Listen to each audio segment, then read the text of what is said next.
قرآن مجید کی جلد سازی کے لیے وضو۔ سوال: میں بنیادی طور پر جلد ساز ہوں۔ میری دکان پر ہر قسم کی اسٹیشنری وغیرہ کی جلد سازی ہوتی ہے، جس میں سر فہرست قرآن پاک کی جلد سازی ہے۔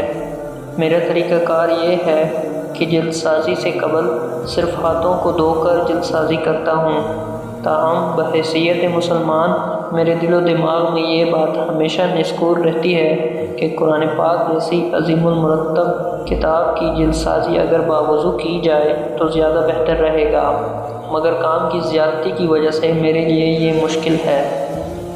اس موقع پر یہ سوچتا ہوں کہ جہاں قرآن پاک کی کتابت، طباعت و دیگر مراحل طے پاتے ہیں تو کیا سارے افراد باوضو ہو کر اس کام کو پایہ تکمیل تک پہنچاتے ہیں؟ اس سلسلے میں کئی لوگوں سے مشورہ کیا تو انہوں نے کہا، میاں آپ صرف نماز پڑھا کریں، یہ کوئی اہم مسئلہ نہیں اور نہ ہی فرض، براہ کرم میری الجھن دور فرمائیں۔ جواب: قرآن پاک کے اوراق کو بغیر وضو کے ہاتھ لگانا جائز نہیں۔ آپ کئی لوگوں سے مشورہ نہ کریں، قرآن کریم کی جلد سازی کے لیے وضو کا اہتمام کریں۔